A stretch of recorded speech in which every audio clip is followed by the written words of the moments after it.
아멘.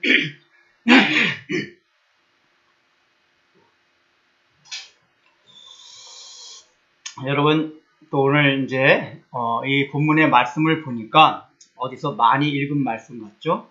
사실은 오늘 읽은 본문이 요한복음 7장 가운데서 대동소이하게 나왔던 내용들입니다. 그래서 제가 이제 이 본문을 이제 지난주 이어가지고 설교 준비를 하면서 굉장히 이제 이게 설교 준비가 힘들다 하는지 그런 걸 느꼈습니다. 첫 번째는 이제 7장에서 그랬지만은 이 내용 자체가 우리가 어느 정도 아는 내용이긴 하지만은 굉장히 추상적이고 관념적이고 또 우리가 실제 신앙생활에서 구체적으로 이게 경험들을 많이 해보지 않은 것들이라서 이렇게 우리가 뭔가 말씀을 들으면서 공감대가 아주 가기가 힘든 그런 내용들입니다. 그거는 이제 요한복음 처음 시작하면서도 요한복음 자체가 그런 내용을 말씀드렸기 때문에 이제 그걸 이제 감안하다 하더라도 이런 부분은 특히 그것이 더 이제 좀 더 강조가 되고 더 이제 강하게 나타나는 부분입니다. 또 두 번째는 이 내용이 7장에서 또 나왔던 내용들입니다. 물론 7장에 나왔던 내용보다 조금 더 예수님의 말씀이 더 강조되고 조금 더 구체화된 그런 이제 면이 있긴 있지만은 내용은 또 나왔던 것들이에요. 그래서 일단은 읽어보면은 이거 앞에서 나왔던 내용 같은데 라는 우리가 이제 느낌을 받습니다. 그러니까 우리는 이제 기본적으로 사람은 이렇게 들었던 내용에 대해서는 이제 흥미를 잃을 수가 있고 지루한 걸 느끼기 때문에 이제 우리가 보통 이제 그런 걸 넘어가기가 쉽습니다. 그래서 사실은 이제 이게 요한복음 이 강의를 하시는 분들도 그래서 보면은 모든 절마다 다 하는 게 아니라 한 장 내에서 이렇게 중요한 포인트만 하고 다음 장 넘어가고 이제 보통 많이 그러긴 합니다. 그러나 이제 저는 한 절 한 절마다 하나님께서 우리에게 준 메시지가 있다는 걸 전제를 한다고 말씀을 드렸기 때문에 가능한 한 하나님 영감 주시는 데까지는 이제 모든 구절을 이제 다 하려고 이 본문도 그대로 이제 설교 본문 선택했고 다행히 이제 말씀을 주셔서 오늘 이제 이 말씀을 전합니다. 이 말씀을 드린 이유는 여러분들도 요한복음을 계속 이어가면서 비슷한 내용이 나온다 해도 이게 복음의 본질, 복음의 성격이 이런 것이 있다 하는 것을 감안하고 계속 잘 쫓아와야 됩니다. 그러니까 이렇게 예수님께서도 설교를 그러니까 비슷한 걸 계속 하셨다는 얘기고 특별히 요한도 이렇게 비슷한 걸 계속해서 실었다는 얘기 뭐냐면은 복음의 성격 자체가 내용이 색다른 게 아니라 비슷한 내용인데 이 내용이 더욱더 깊이 들어가고 똑같은 내용이지만은 거듭난 사람들, 이 은혜를 경험한 사람들은 지식적으로는 똑같지만은 그 내용들이 우리의 심령 가운데 기쁨과 즐거움과 또 더욱더 새로움을 줄 수 있다.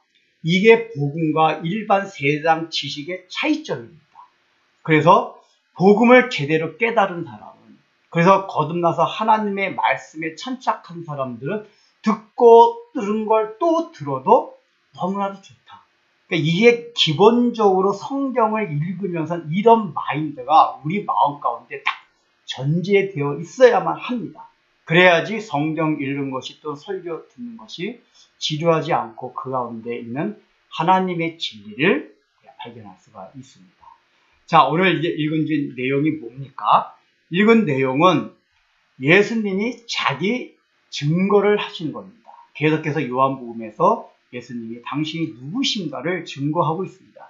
지난 시간엔 당신이 세상의 빛이라는 걸 증거하셨습니다.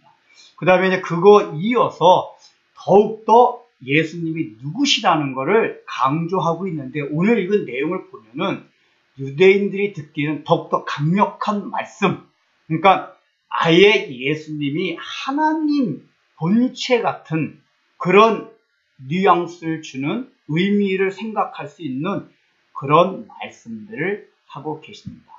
이 얘기는 이제 예수님께서 때가 얼마 남지 않으신 줄 아시고 유대인들이 그 상태가 이 말씀을 받아들이지 못하는 그런 상태라 하더라도 당신이 누구이심을 확실하게 증거하는 때가 왔다.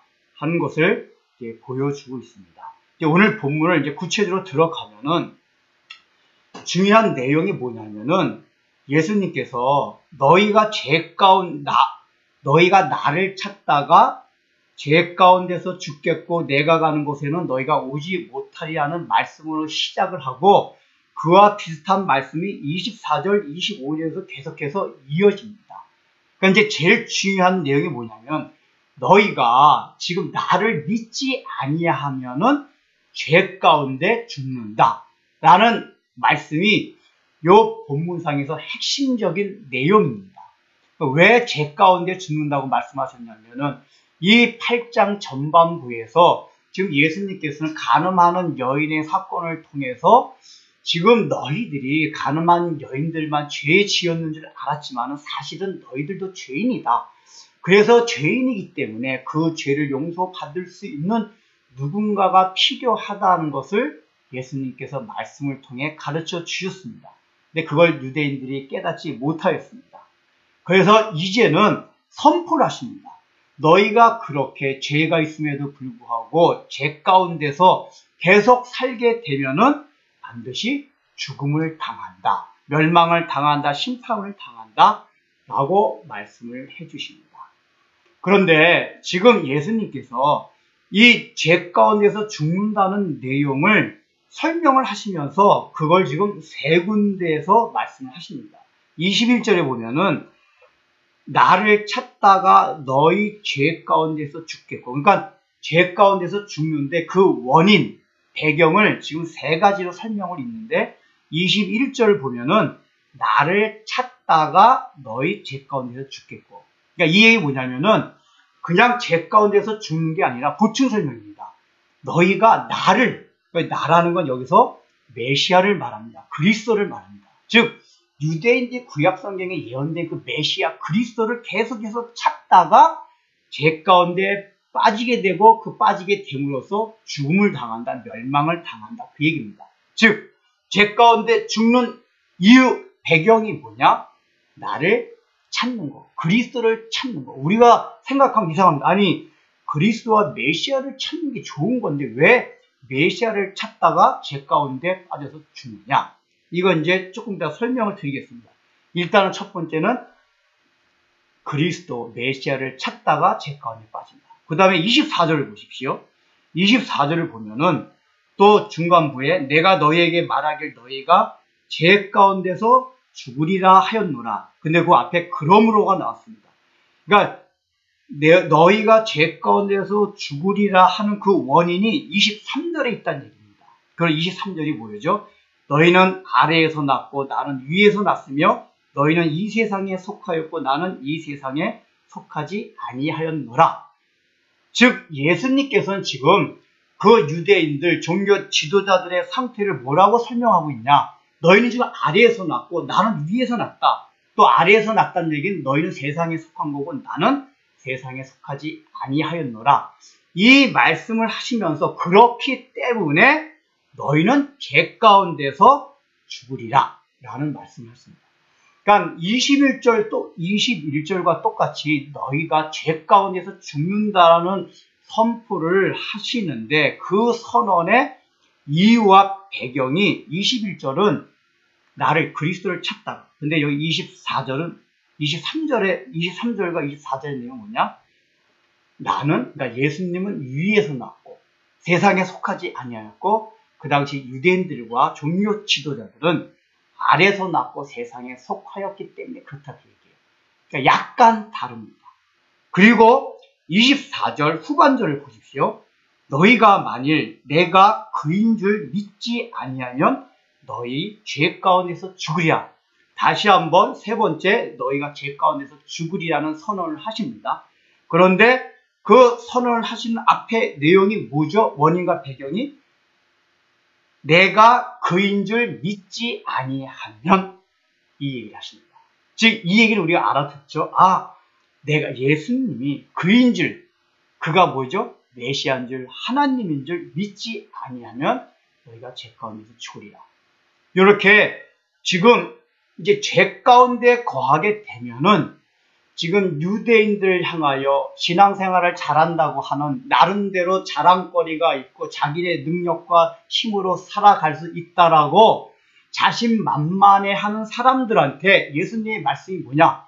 너희들은 그러지 않고 다 죄 가운데 있다 라고 선포를 하시고, 즉 죄 가운데 결과가 무엇이냐? 다 죽음이다, 지옥 간다, 형벌이다, 이 얘기를 하시면서, 근데 그 원인은 세 가지로 구분을 합니다. 그러면은 첫 번째가 무엇이죠?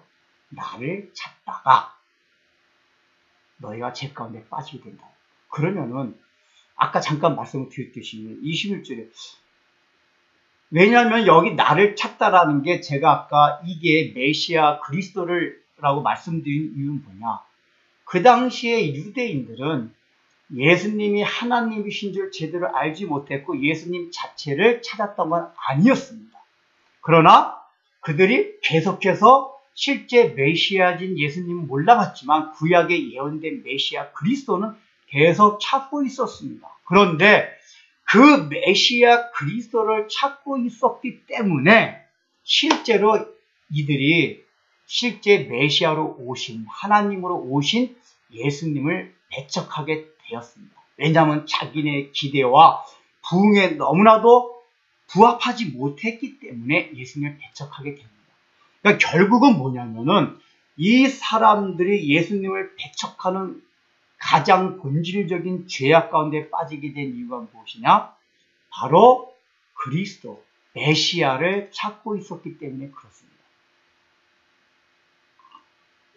그러면은 이 말씀을 이제 전에 제가 말씀을 드렸듯이 우리가 이 요한복음을 읽으면서 이건 그 당시에 유대인들, 바리새인들에게 그냥 하는 말씀이다. 우리는 예수님을 만났고 예수님을 메시아로 믿었기 때문에 우리에게 상관없는 말씀이다 라고 생각하면 안 된다고 했죠.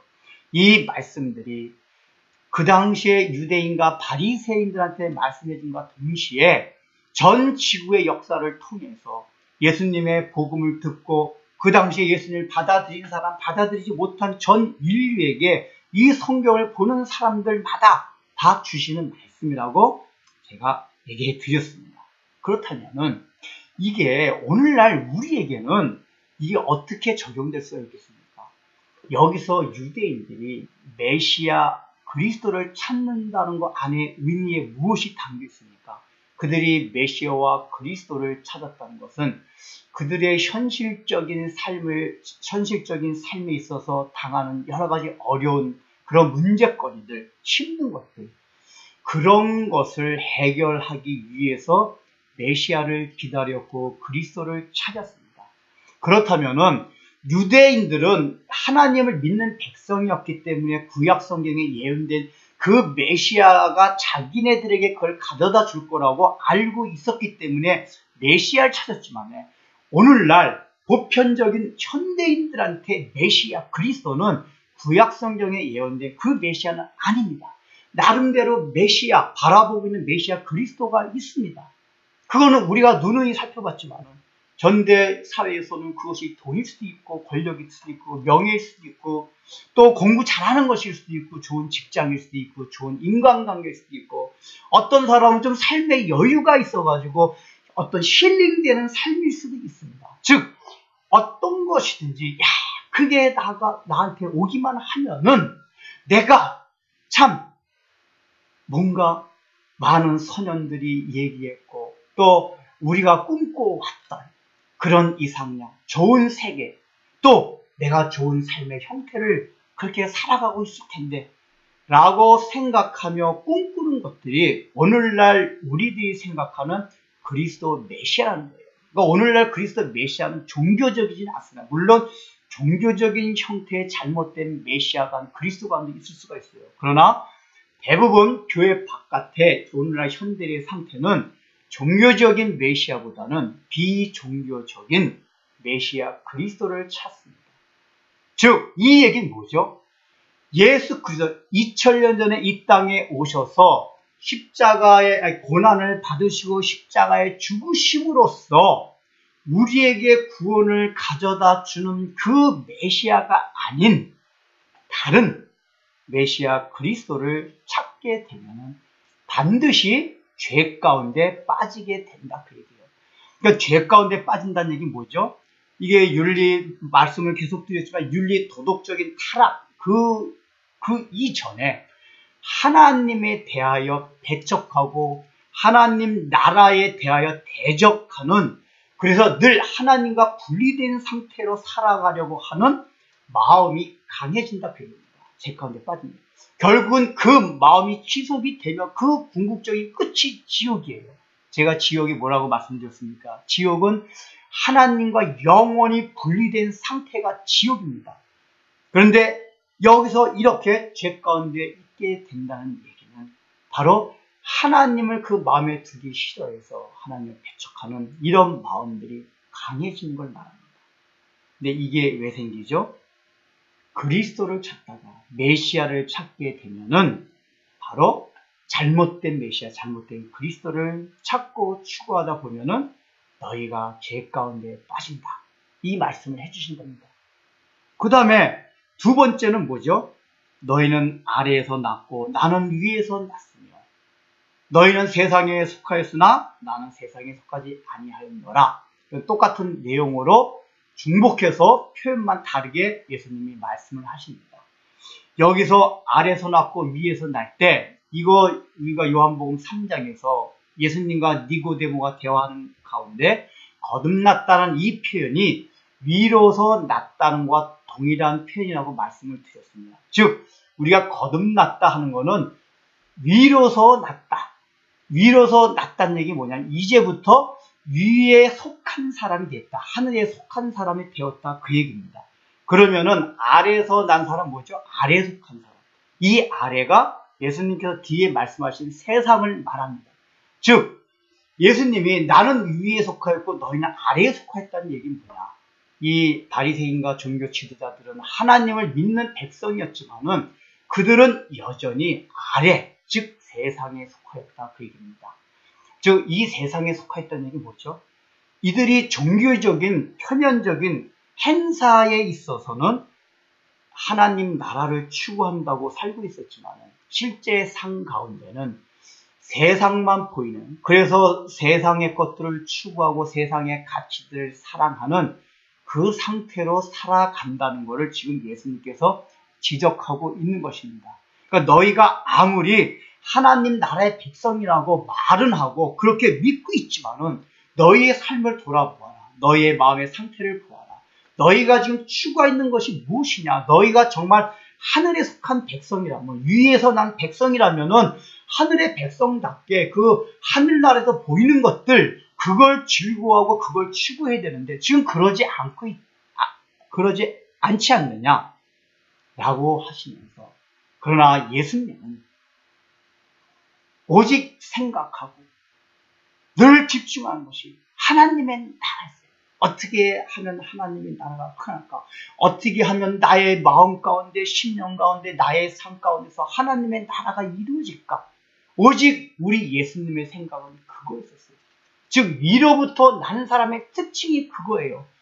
위로부터 났기 때문에 위의 나라, 하늘나라가 보이는 거예요. 보이는 것만큼 사람이 관심을 갖습니다. 그러나 아래에서 난 사람들은 세상에 속하였기 때문에 보이는 게 아래 것뿐이 없어요. 세상 것뿐이 없어요. 그래서 바울은 골로새서에서 너희 거듭난 사람들, 예수 그리스도를 통해서 구원받은 사람들은 이제 땅의 것을 쫓지 말고 하늘의 것을 추구하라. 하늘의 것을 바라보라. 라고 바울이 얘기합니다. 이게 똑같은 얘기예요. 이 경우는 아예 예수 믿지 않은 사람은 당연히 그 사람들은 아예 세상에 속한 사람입니다. 하늘 아래 속한 사람이에요. 거듭나지 못했기 때문에, 깨어나 죽음에서 다시 생명이 부여받지 못했기 때문에 죽어있는 상태인데 아무 감각이 없어 하나님의 나라에 대한 걸 전혀 볼 수가 없습니다. 그런데 우리는 거듭난 사람들이잖아요. 예수님을 믿게 됐어요. 예수님을 믿었다는 얘기는 거듭났기 때문에, 즉 깨어났기 때문에 예수님을 믿었다는 얘기예요. 거듭났다는 얘기가 뭐죠? 안 보이던 게 보였단 말이에요. 그 전의 상태에서는 죄 가운데 거할 때, 세상에 거할 때는 하늘나라는 게 보이지 않았어요. 근데 이제 우리가 깨어나고 보니까 하늘에 속해 보니까 딱 안 보이던 하나님의 나라가 보이기 시작합니다. 그런데 바리새인, 적어도 유대인들은 하나님을 믿는 백성임에도 불구하고 그 구약성경 전체를 통해서 가르쳐줬던 하나님의 나라에 대한 이런 의식과 그런 가치관과 세계관들이 전혀 없었어요. 그들의 마음속에 있었던 거예요. 오직 이 세상에서 어떻게 지혜롭게 행복하게 살아가느냐, 여기에 온 초점이 다 모아져 있었습니다. 예수님이 그것을 말씀하고 있는 겁니다. 그러니까 우리가 바리새인, 이 예수님 이렇게 말씀하실 때 바리새인들이, 우리는 항상 늘 나쁜 사람이라고 생각하는데 바리새인들이 그렇지 않다는 걸 제가 마태복음 강의하면서 말씀을 주셨습니다. 즉 표리가 부동하다라고 이제 마태복음에 표현이 되어 있지만은 그 표리가 부동하다는 게 우리가 일반적으로 생각하는 것과 속이 다르다는 그 얘기를 말하는 게 아닙니다. 이 사람들이 율법에 나타난 표면적인 것만 지키고 율법의 정신을 모르고, 즉 율법의 정신이 뭐죠? 하나님의 나라의 원리를 모른 채 살아갔다. 이 상태로 산 거를 표리가 부동하다고 말씀드렸습니다. 오히려 이 사람들의 특징은 뭐냐? 이 사람들은 굉장히 합리적인 사람이었어요.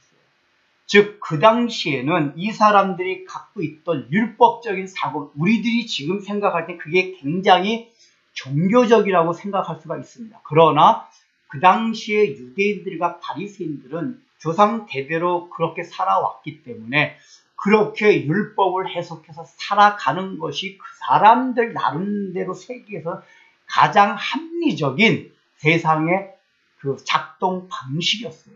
그러니까 바리새인들이 수호하는 율법만 해도 그렇습니다. 오랜 역사 경험을 통해서 그 삶의 질서를 가져왔습니다. 그렇기 때문에 그것이 최소한의 규범이었어요.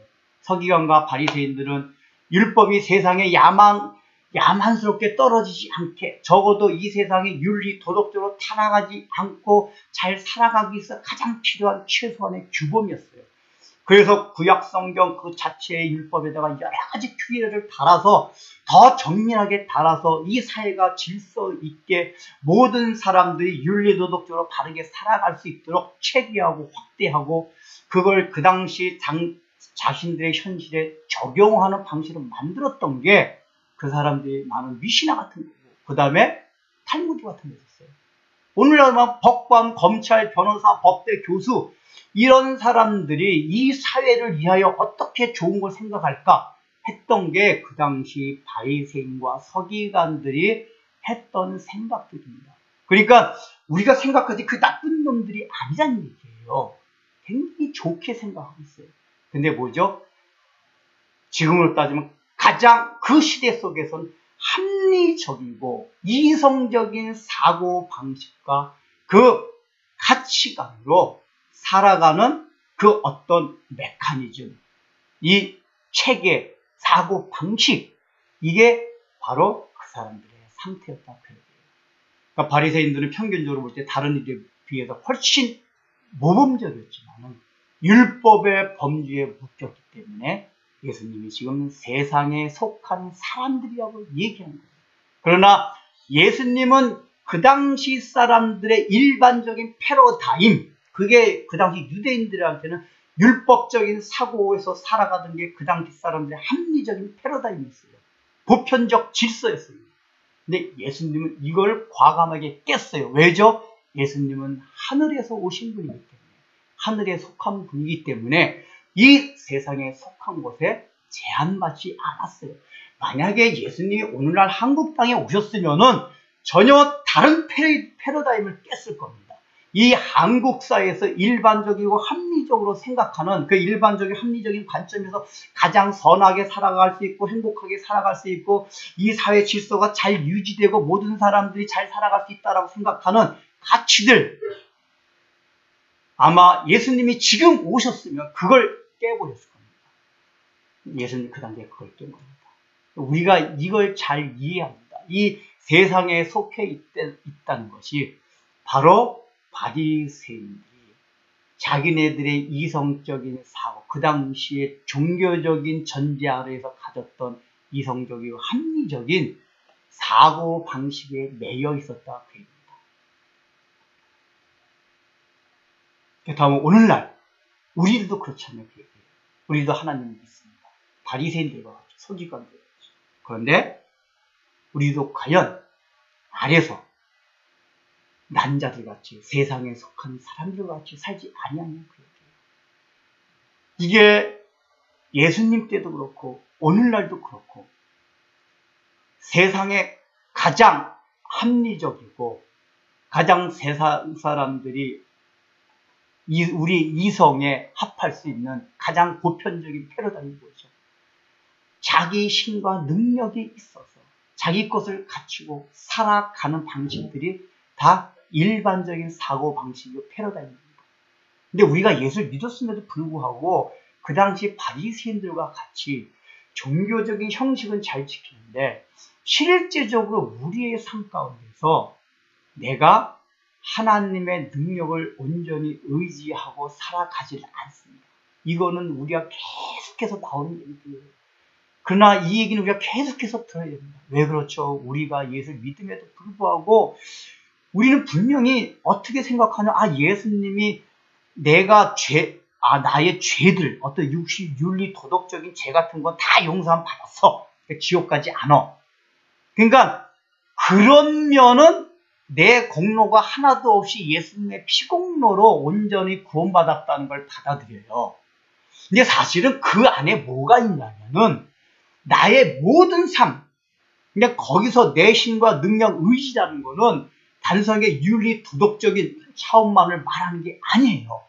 즉 죄를 안 짓는다는 얘기는 성경에서 늘 윤리, 도덕적인 타락만을 말하는 게 아니라 하나님을 의지하지 아니하고 자기 자신을 의지하는 걸 죄의 본질로 성경이 계속해서 강조합니다. 그런데 우리는 죄는 예수님의 피공로로 받았는데 여전히 살아가는 육신적인 문제는 예수님의 피공로를 의지하지 않아요. 나를 의지해요. 그러니까 이런 사고 방식들이 그 당시 바리새인들이 가졌던 패러다임과 똑같다 그 얘기예요. 이 세상에 속하였고 나는 이 세상에 속하지 않습니다. 마지막에 29절에 보면 예수님이 그 말씀하세요. 나는 나를 보내신 이의 늘 뜻을 순종하고 그분을 기뻐하시기 때문에 항상 그분이 나를 혼자 두지 아니하신다. 즉 예수님은 하늘에 속하신 분이기 때문에 위에서 오신 분이기 때문에 하나님을 알고 그래서 늘 하나님의 말씀에 순종할 수 있었고 그 하나님의 말씀을 순종하고 하나님을 기쁘게 하시니까 하나님이 당신과 늘 함께 하신다는 사실이 확신이 있었어요. 그래서 여기 지금 전체적으로 예수님이 굉장히 강력하게 이제 조금 더 보면 예수님이 여호와란 말씀도 하십니다. 이렇게 신성모독의 극치를 이루는 이 말씀을 담대하게 선포하는 이유가 뭐냐? 바로 하나님이 지금 나와 함께 하신다는 예수님 가운데 확신이 있어서 그렇단 말이에요. 네, 이런 확신이 뭐죠?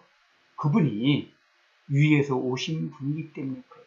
그리고 그분의 삶 가운데 늘 하나님의 나라를 추구하고 하나님의 나라를 사랑하는 그 마음이 있었기 때문에 가능한 겁니다. 그 다음에 세 번째 24절을 밑에 보면은 만일 내가 그인 줄 믿지 아니하면 너희 죄 가운데서 죽으리라. 죄 가운데서 죽는 세 번째 배경과 이유가 뭐냐면은 내가 그인 줄 믿지 아니하면 이라고 말씀하십니다. 우리는 이제 딱 보면 그냥 내가 그인 줄 믿지 않으니까 그냥 예수님이 메시아인 걸 믿지 아니하면이라고 생각할 수가 있습니다. 그런데 이게 이제 번역이 사실은 우리말 번역할 때 그 어색하기 때문에 이렇게 번역했는데 원래 원문상의 뜻이 뭐냐면은 이게 요한복음 갈 때 제가 한번 말씀드렸습니다. I am who I am. 나는 나다. 그 얘기예요. 근데 이게 나는 나다라고 우리말로 번역하면 굉장히 번역이 어색합니다. 그래서 그냥 내가 그인 줄. 이거와 똑같은 표현이 이제 그 우리 요한복음 앞에서도 예수님이 제자들이 바다에서 풍랑을 만났을 때 그 풍랑 이는 바다를 예수님께 걸어가셨을 때 제자들이 깜짝 놀랐어요. 유령인 줄 알고. 그때 예수님이 내니 안심하라. 그때 내니도 이와 똑같은 단어 표현이에요. I am who I am. 나는 나다. 근데 여러분 이 표현이 처음에 어디서 나왔다고 말씀드렸죠? 바로 출애굽기 3장에서 모세가 처음으로 하나님을 대면했을 때 당신의 이름이 무엇입니까? 라고 물어봤을 때 그 당신의 이름을 대답해 준 게 I am who I am. 나는 나다. 그 나는 나다라고 명령된 하나님의 이름이 뭡니까? 여호와예요. 그걸 다른 말로 하면 나는 그냥 스스로 있는 자. 그러나 원래 직역, 그건 이제 의역이고 직역 자체는 나는 나다. 그 얘기예요. 나는 나다. 즉, 이 예수님께서 지금, 이제 우리말 번역은 내가 그인 줄 번역됐지만, 딱 원뜻은 나는 나다. 즉, 모세에게 나타났던 그 여호와 하나님이 모세가 당신은 누구냐고 물어볼 때 나는 나다라고 말씀하신 그 여호와 하나님이다. 그 얘기예요. 그러니까 이 얘기는 지금 이 예수님께서 이거는 완전히 메시아 그리스도 정도가 아니라 너희 조상 모세가 처음에 여호와 하나님을 만났을 때 하나님께서 주셨던 그 여호와란 이름, 그게 바로 나다. 그런 얘기예요.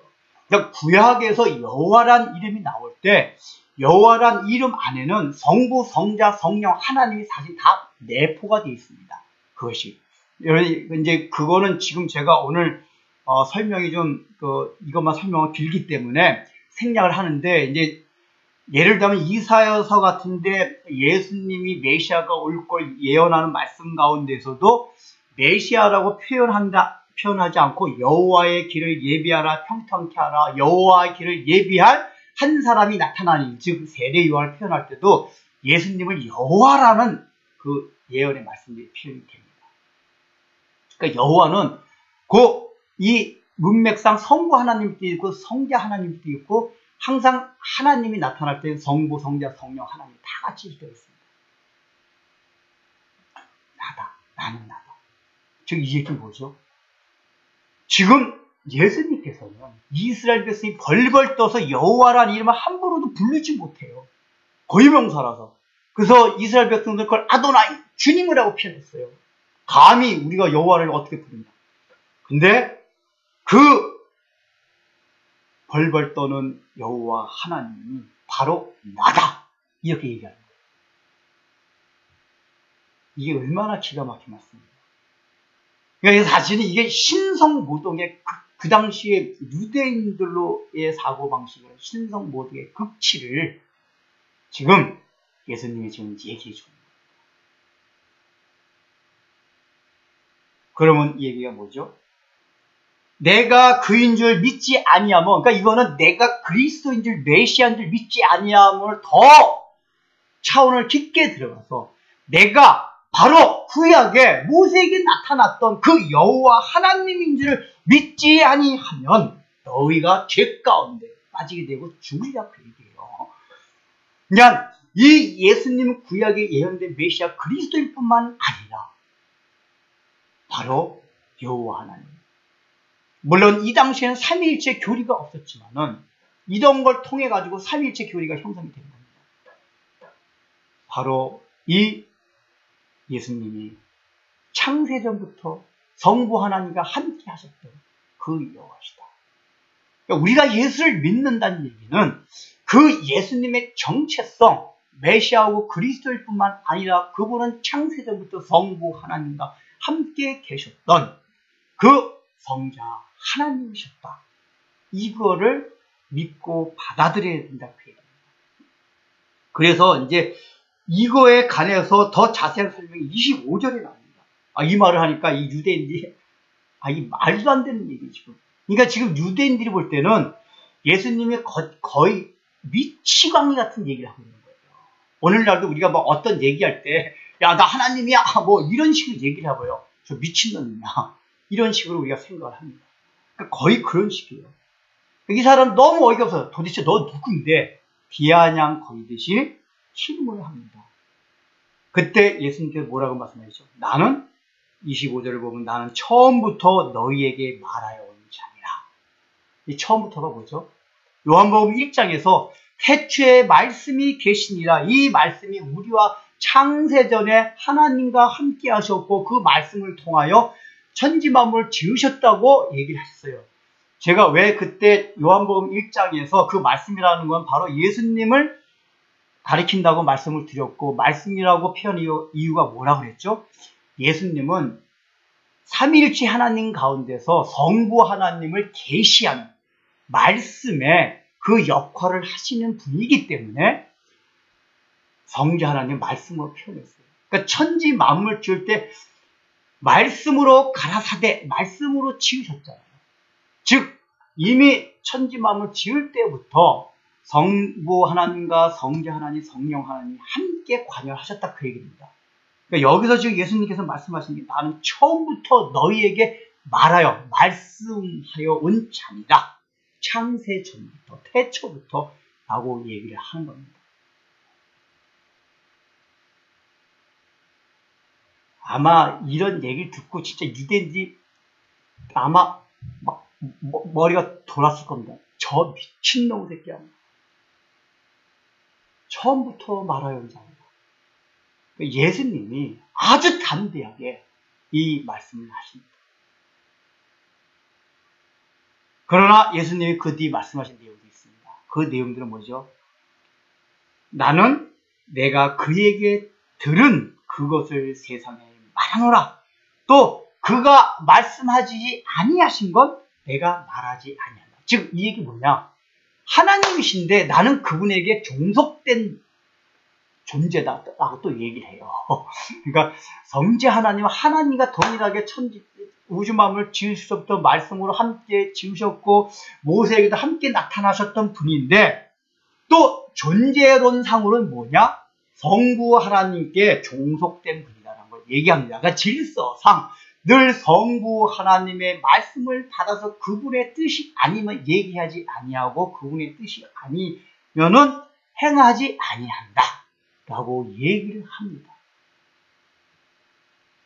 근데 이게 그래서 이거를 아버지라고 표현한 이유가 그겁니다.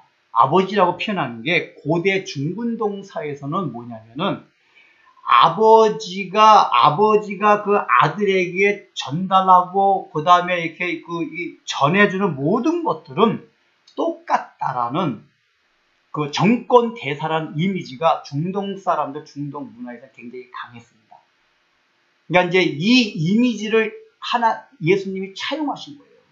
그러니까 이 아버지라는 개념이 단순하게 우리가 육신적으로 아버지, 아들의 관계가 아니라 하나님께서 성경에서 예수님과 하나님과의 관계를 아버지와 아들의 관계로 유비한 이유가 뭐냐?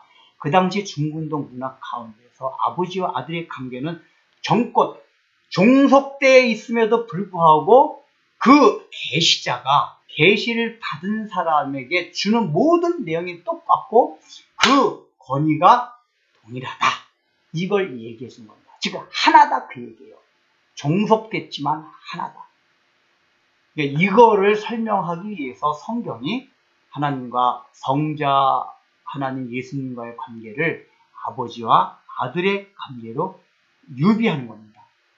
그가 예수님이 하나님의 이름을 가지고 하나님의 본 이 얘기는 그 아들이란 얘기 뭐냐면 종속되긴 했지만 하나님의 본질에 참여하고 또 하나님과 같은 분이고 또 그분을 그대로 계시하신 분이시다. 이걸 지금 알려주고 있습니다.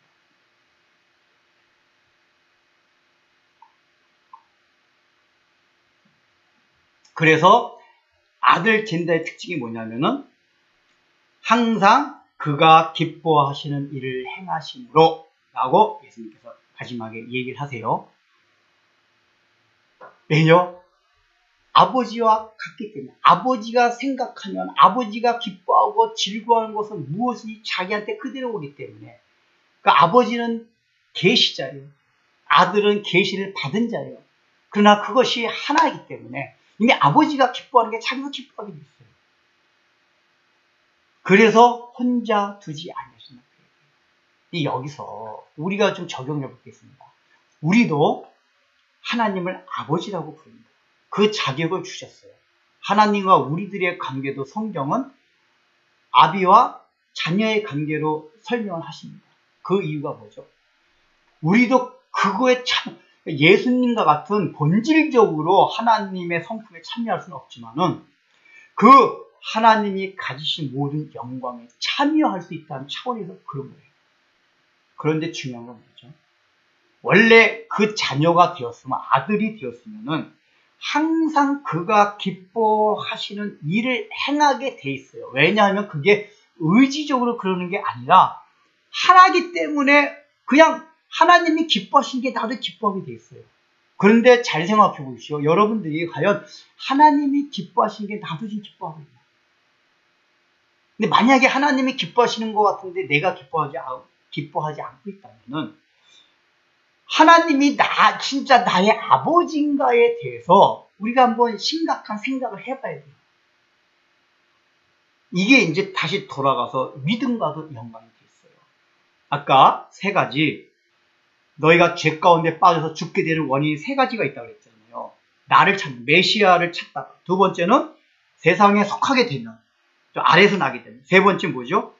그인 줄, 예수님이 하나님, 여호와 하나님인 줄 믿지 아니하는. 그런데 이 세 가지 원인이 사실은 첫 번째, 두 번째 원인이 마지막 세 번째, 즉 예수님이 여호와 하나님을 믿지 아니하면 여기에다 수렴이 됩니다. 첫 번째, 예수님이 그리스도라, 우리가 그리스도를 찾고 메시아를 찾는 거, 그 다음에 우리가 땅에 속하는 거, 이런 내용들이 다 뭐냐면은 예수님을 믿게 되면은, 예수님이 여호와 하나님을 믿게 되면은 없어지는 거다, 그 얘기예요. 그러니까 예수님이 하나님이신 줄 정말 받아들이고 믿게 되면은 성경에 나타난 그 메시아, 그 그리스도, 자기들이 생각하는 그리스도 메시아를 찾는 게 아니라 성경에 약속된 메시아 그리스도를 찾게 되고, 또 그렇게 믿게 되면은, 예수님께서 여호와 하나님 믿게 되면은 바로 우리의 사고 방식이나 모든 세계관 패러다임 자체가 위에서 남사랑같이 되게 돼 있다, 그 얘기예요. 이게 사실은 그러니까 첫째, 둘째 원인이 셋째 원인에 사실 포함된다고 할 수가 있어요. 믿게 돼요. 이게 우리가 하나님의 자녀가 되게 되면은 항상 아버지가 기뻐하는 일을 하게 돼 있다. 그리고 예수님이 뭐라고 말씀하셨죠? 기뻐하신 일을 행함으로 나를 혼자 두지 아니하셨느니라. 그러니까 우리가 늘 그런 걸 느껴요. 나 혼자 있는 것 같아요. 하나님 나와 함께 하시지 않는 것 같아요. 왜 자꾸만 근심하고 걱정하고 눌리게 되죠? 자유함이 없죠? 내가 혼자 있는 것 같아요. 내 혼자 능력으로 살아가는 것 같아요. 근데 정말 전지전능하신 그 하나님이 나와 지금 함께하고 나를 혼자 두지 아니하시고 함께한다는 마음에 확신이 있으면은 우리 마음의 근심 걱정이 사라지게 돼 있어요. 자유함이 있게 됩니다.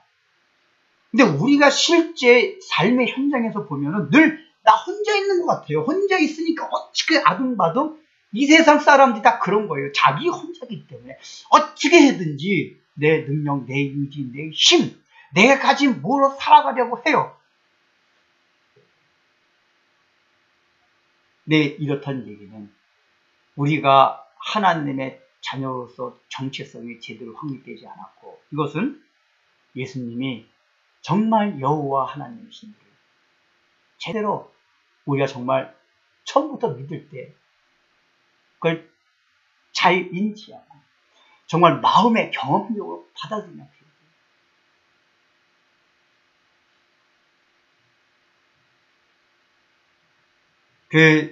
이 안에는 또 중요한 내용이 있습니다. 예수님께서 여기 28절에 보면은 예수께서 이르시되 너희가 인자를 든 후에 내가 그인 줄을 알고. 그러니까 그인 줄을 뭐죠? 예수님께서 여호와, 그인 줄도 나는 나예요. I am who I am. 즉 예수님께서 여호와인 줄을 안다는 건 너희가 인자를 든 후에, 인자를 든다는 게 무슨 뜻이라고 그랬죠? 이게 니고데모와 대화에서도 이 설교를 했고 그 뒤에서도 한 번 더 했었습니다. 인자를 든다는 얘기는 예수님께서 노뱀이 들림과 같이 인자도 들려야 하리니 말씀하셨잖아요. 십자가에 달려 돌아가실 것을 말씀한다고 했어요. 즉, 이 얘기는 뭐죠? 인자, 십자가에서 죽으신 이후에 이제 유대인들도 예수님께서 하나님이셨구나 알게 됩니다. 그러니까 결국은 사도행전을 보면은 실제적으로 유대인들이 그때 막 베드로나 스데반 같은 사람 막 설교해요. 너희가 죽인 그 예수가 그리스도요 하나님이시라는 걸 막 설교해요. 그때 어찌할꼬 우리가 그분이 바로 그분인 줄 하나님을 모르고 죽였구나 라고 옷을 찢으면서 회개하는 장면들이 나옵니다. 예수님께서 그 말씀을 하시는 거예요. 너희가 인자를 든 후에 내가 그 인자를 알게 됩니다. 그러니까 여기에 담기는 게 뭐냐면은 예수님이 여호와 하나님이라는 걸 제대로 알기 위해서는 십자가가 경험되어야 된다 그 얘기예요. 십자가에 달려 돌아가신 예수님이 경험돼야지만이 예수님이 여호와 하나님이라는 사실이 우리 속에서 경험될 수가 있어요. 십자가 경험된다는 건 뭐죠? 그 경험되기 위해서 예수님이 계속해서 말씀해 주신 거 너희가 죄인이다 하는 실존적인 자각 이게 우리가 뼈저리 있어야지만이 거기 예수님의 십자가를 통해서 계시된 하나님의 사랑 제가 출애굽기 강의하면서 그 얘기를 했잖아요. 나는 나다라는 여호와 이름 안에 담겨있는 사실 의미는 가장 큰 의미가 뭐라고 그랬죠? 약속을 변개하지 않는 분. 근데 어떤 약속이요? 내가 너희를 사랑하고 너희를 한번 택했으면 끝까지 너희를 버리지 아니하신다는 그 약속. 변개하지 아니하시는 신실하신 하나님의 속성이 담겨있는 그 여러 가지 하나님의 이름 중에서 가장 대표적인 게 여호와란 말이에요. 그러면은 바로 예수님의 십자가 못 박혀 돌아가신 거는 그 하나님의 속성, 하나님이 우리를 얼마만큼 사랑하셨냐, 그리고 우리를 사랑하신다, 끝까지 사랑해 주신다는 그 약속이 얼마만큼 신실하신가, 이걸 보여주신 사건이 십자가 사건입니다. 십자가 사건. 그러니까 왜 예수님이 하나님을 계시하신 분이냐? 구약 성경에서 말씀을 통해서 하나님을 계시하셨습니다. 그러니까 말씀은 다 성자 하나님의 역할이에요. 그러니까 말씀을 통해서 가르쳐 준 거는 말씀을 통해서 성부 하나님이 어떤 분이라는 것을 계속해서 가르쳐 줬어요. 근데 유대인들이 깨닫지 못했어요. 그래서 마지막에 그 말씀 대신 성자 하나님 직접 이 땅에 인간의 몸을 내리고 그러니까 말씀이 육신이 돼요. 십자가에서 달려 돌아가심으로써 극적으로 봐라! 여태까지 창세기 처음부터 너네 말라기까지 보여준 하나님의 속성, 하나님의 계시, 그러니까 창세기부터 말라기 모든 내용을 압축해서 하나님이 어떤 분인지 알아? 하고 보여준 게 십자가의 사건이란 말이에요. 예수님이 말씀이 육신이 돼서 마지막에 보여주신 게 십자가의 사랑. 그 십자가의 사랑은 예수님을 증거한 게 아니에요. 성부 하나님이 너희들을 얼마큼 사랑하십니까? 이걸 하려고 해요. 그래서 십자가 사랑을 경험한 사람은 그걸 통해서 성부 하나님의 사랑을 알게. 옛날에는 하나님 안 믿었어도 예수님을 통해서 무신론자라 할지라도 그 사랑을 느낄 때 그 사람이 지식적으로 받아들이지 않았는데 자기 삶 가운데 가늠한 여인 같이 너무 힘들고 지친 가운데서 예수님을 알게 됐을 때 그 사랑을 느껴요. 십자가 통해서 이렇게 그분이 그렇게 나를 사랑해 줬구나. 근데 그걸 통해서 성부 하나님, 천지 만물 지으신 그 하나님을 알게 돼요. 그게 지식적으로는 옛날에 받아들이지 않았는데 이 예수님을 믿음으로 받아들였다는 얘기는 바로 그 안에 28절과 연관해서 설명을 드리는 바로 성부 하나님이 우리를 얼마나 사랑하셨을까. 그걸 알라는 얘기예요. 그래서 오늘의 이 말씀은 우리들로 하고 사실 위로를 주는 말씀입니다. 적어도 우리들은 예수를 믿은 자들이잖아요. 여기 마지막에 보면은 30절에 이 말씀 하심에 많은 사람이 믿더라. 저는 이 말씀을 읽으면서 참 신기해요. 이게 이제 우리가 성경을 그냥 대강대강 읽으면 뭐 이랬나 보다 생각하지만은 제가 여러 번 말씀드렸잖아요. 이 예수님의 말씀을 하실 때 이 실제 2000년 전에 그 유대 사회라는 사회 문화적인 배경 속에서 예수님 말을 생각하면은 거의 돌로 쳐 죽일 그거든지 아니면은 미친놈 취급받아 저 또라이 알아? 저 정신병자 하나 생겼네? 라고 취급받을 만한 내용이 이 설교 내용들이란 말이야. 요한복음에 나온 설교가 그런 설교가 굉장히 많아요. 차라리 마태복음 같은 거는 이렇게 들으면은 좀, 그래도 이렇게 좀 새롭고, 뭔가 이렇게 끄떡끄떡 할 수 있는 설교들이 있어요. 나름대로. 근데 요한복음에 나오는 설교들은 거의 미친놈 취급받을 수 있는 설교들이에요. 근데 그런 설교를 듣고서도 많은 사람이 있더라. 물론 나중에 결과를 보면은 이 믿었다고 하는 사람들이 결국 주님 십자가 달려 들어가실 때 예수님 다 떠납니다. 그러나 결국은 다시 예수님이 승천하신 이후에 사도행전의 사도들의 역사 사역을 통해 가지고 다시 예수님께 돌아와요. 적어도 여기서 믿었다는 얘기 뭐냐면은 지금 저 바리새인이나 서기가 저 사람들은 저 예수님 미친 사람, 저 미치광이로 알고 있지만은 이분의 말씀을 들어보니까 저분 정말 하늘로부터 온 분이구나. 하나님이시구나. 이런 마음이 잠깐이라도 또 이렇게 약간이라도 생겼다 그 얘기예요. 그러니까 제가 보기에는 이 설교 가운데 굉장한 성령의 그냥 신비한 그 역사가 있었다는 얘기예요. 미치광이 같은 소리를 함에도 불구하고 받아들인 자가 있었던 거예요. 이게 뭐예요? 신적 권위, 신적 능력. 그 성자 하나님이 같이 일이 있었던 거예요. 아는 사람입니다. 적어도 우리들은 여기 많은 말씀을 하실 많은 사람 믿더라 하는 거속에 포함된 사람들이에요. 그러니까 우리들도 아직까지 믿음이 연약해서 십자가의 고난이 다가오면은 도망가는 그런 경우가 발생할 수도 있어요.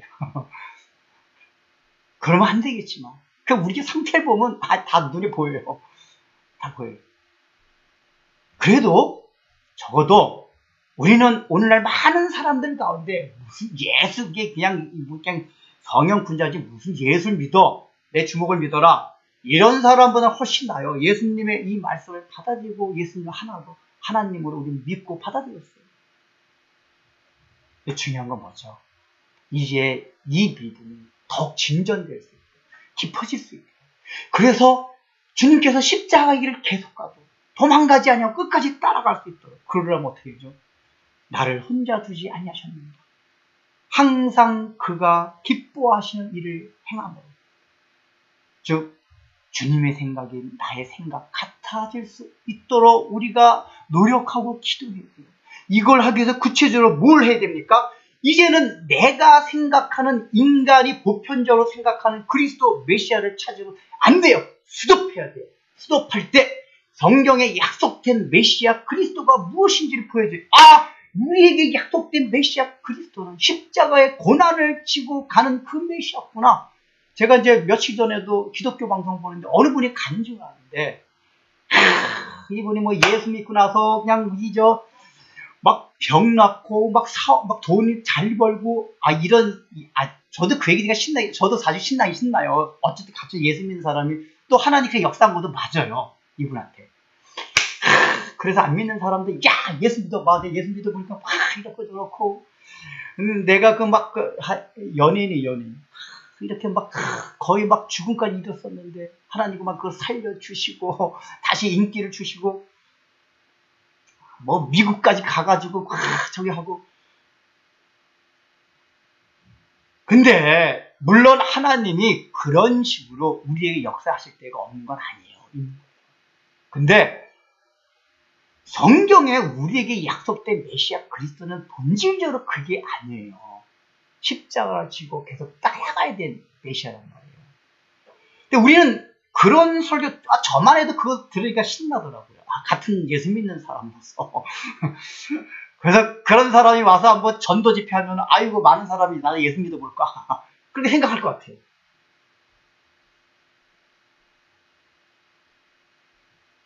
네.